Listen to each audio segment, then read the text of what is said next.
Hey everybody, this is Jeremy Tank with Think Tank Creative. Today, I'm going to share a sample of our process. This is how we take the information from our strategy sprints and use it. In this specific instance, we are helping a business owner imagine their business as a brand with scale and impact. I'm going to walk you through our work with the Woodshop Co-op in Everett, Washington. Interesting, I'm showing you what the rejected solution looks like.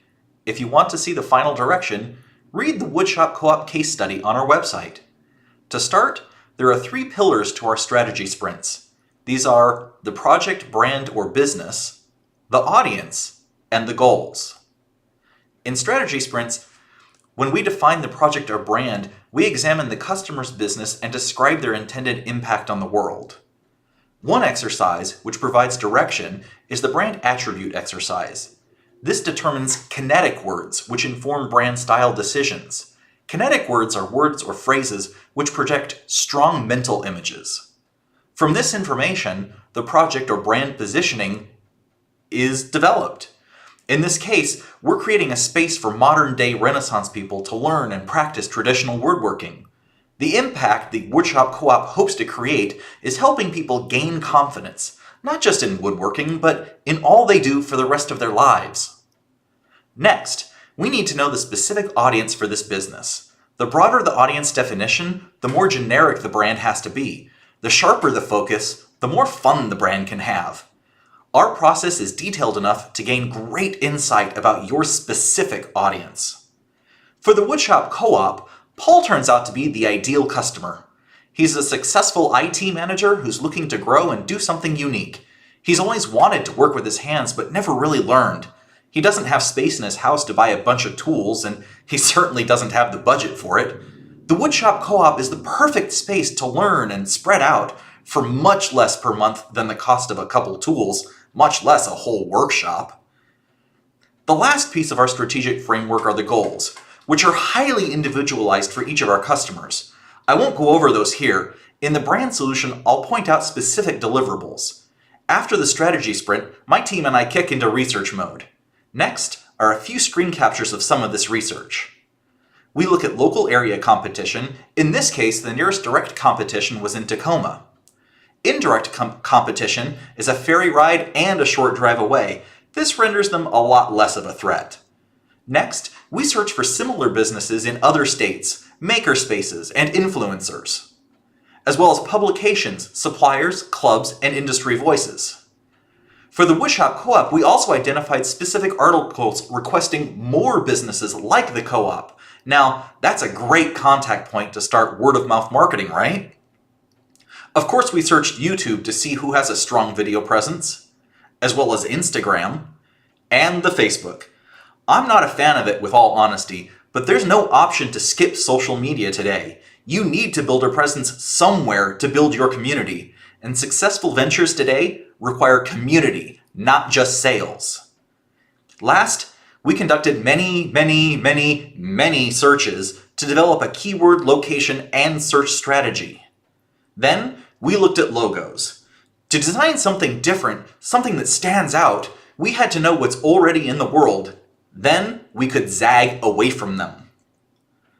We spoke with the customer about all this and thought there might be a possibility for something new and unique, if they're curious enough to see what we see. So let's imagine Paul gets off work. Last year, Paul had a gym membership. He always hated the gym. He just never found a place with an atmosphere where he felt he belonged. His wife made fun of him. To her, a gym was a gym. It just didn't matter. Then Paul found the Woodshop Co-op. Paul zipped through tool training and progressed through beginner projects with ease. He liked the clean workshop, appreciated the ability to shower and clean up, found other members friendly, and even started to notice his pants a little bit looser. We asked ourselves, what kind of place might we create that would entertain and delight Paul, while helping him pursue health and community? We present the Woodshop Co-op.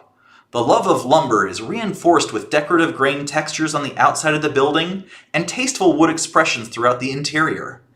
The Woodshop Co-op is your plan it, build it, fix it space, with community sitting areas, a full kitchen, restrooms with showers, and the expansive workshop in the back. Paul, now a member of the Woodshop co-op, has access to all the tools in the workshop. He's lost 18 pounds and built both friendships and furniture. Paul is thinking of taking the next step and becoming a builder. Builders buy a bigger allotment of workshop hours and are given space on the website to post and sell anything they make in the workshop. Paul sees how easy it is to pay for the higher membership by selling the items he makes. Paul's also psyched because he just signed up for a class taught by a master carpenter. What Paul doesn't see, but he feels, is the cohesive nature of the brand around him. Often, woodworking styles trend away from red, choosing green or brown for obvious reasons, trees and lumber. Red is a color of power, of danger, and of many tool brands. The color red says warning as well as respect. Building on the power of red, we borrow strength from other known brands to reinforce that of the Woodshop Co-op. Ample white space and graphite gray, not black, balance the powerful red into an accent. A few items to note about this brand concept. This is a whole business concept. After talking with our customer, he was open to exploring a business design other than his original plan. The concept would of course involve a lot of legal involvement for tool use and certifications. It would also be scalable with the possibility of franchising once the prototype location got everything worked out. In this case, we worked on a single persona, Paul. We also identified 3 other audiences, the builders, which we discussed earlier, professionals, and the community. Builders, of course, rent more time in the shop and can sell items on the website. Professionals may teach, mentor, or rent shop space for overflow work that they can't have space for. The community includes school children, scouts, and clubs who might want to do projects. While Paul is the primary persona, other versions of similar audiences are represented within the Members tab on the style. Thank you all. I hope you found this educational, entertaining, and insightful. Remember, be bold, fearless, and brilliantly you. It's the only way to be. At Think Tank Creative, we help idea people, business owners, and entrepreneurs imagine, plan, and execute awesome ideas. If you think we can help you, reach out and say hi.